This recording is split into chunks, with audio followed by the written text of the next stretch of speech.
So Ra's al Ghul, some bombs, a Joker, and a Catwoman bleeding out. Oh yeah, this might just be the last of Gotham. Welcome to the heart of the stories we tell. My name is Rob, and tonight I will be reviewing. Episode 22, No Man's Land.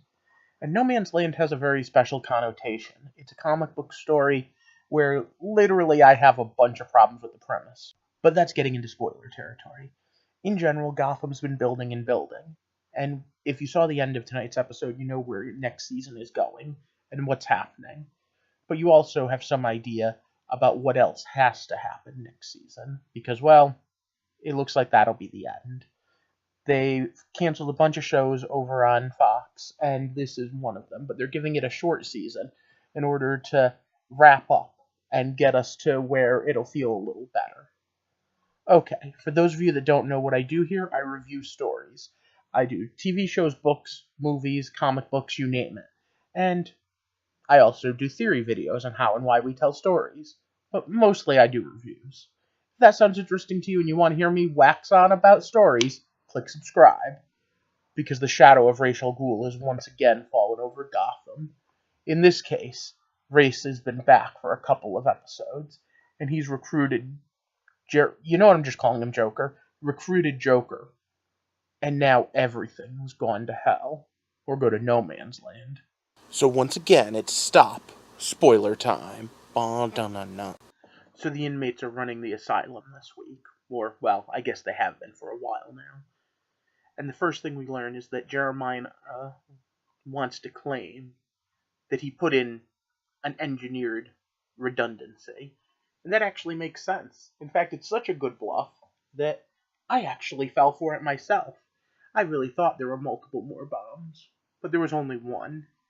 But then again, I also knew almost instantly that putting all the bombs in one place was a bad idea.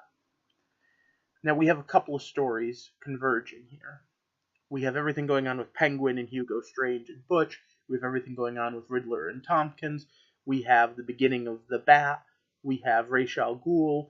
We have the battle for the League of Assassins. We have Penguin going against Tabitha. In general, everything is coming to a head, along with the birth of the Joker. Alright, so we start off with Catwoman in the hospital. Why?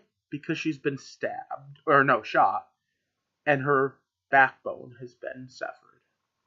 And let's just say that Batman doesn't have the best history of female characters not being put into bad situations for him. So I was instantly a little upset about that. But there's enough strong female characters in this show that I'm willing to give them the benefit of the doubt, especially since we have so many miraculous healing things. I do expect that next season we will see a fully fledged Catwoman, a fully fledged Riddler, a fully fledged Penguin. I don't know how much else. I will say this. The end of the episode really brought full circle where we were. And it brings about the fact that Bruce has a choice.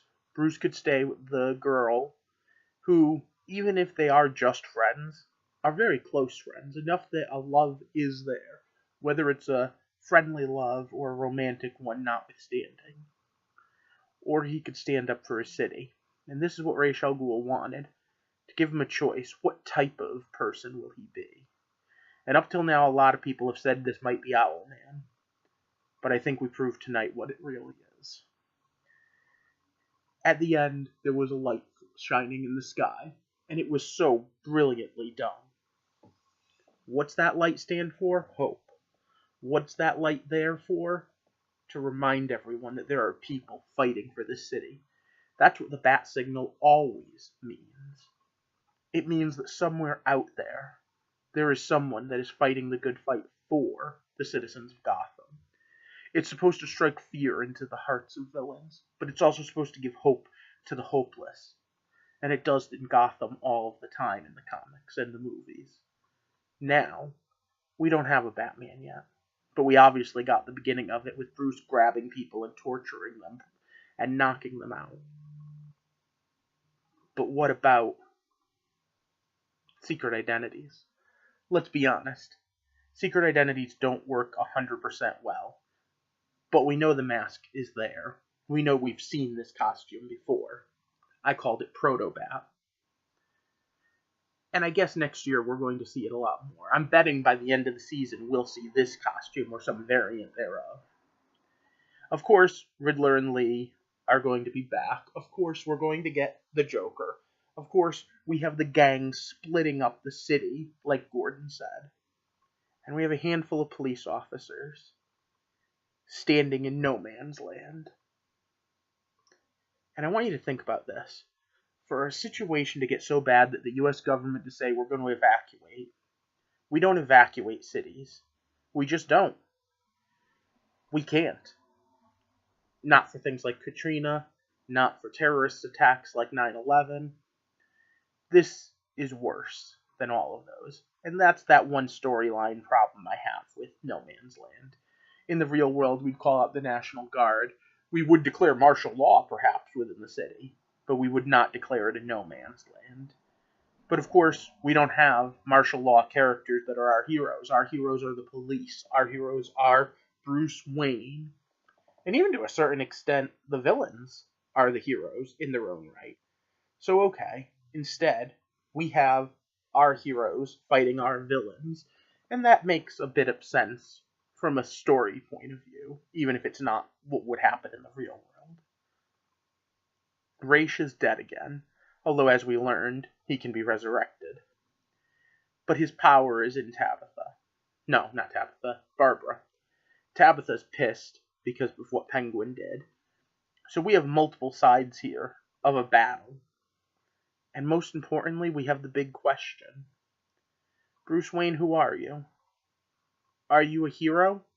Or are you a villain? Are you a dark knight? Or a bright face? And he had to make his call. Do you think it was the right one? Notwithstanding that we knew he had to become Batman at some point.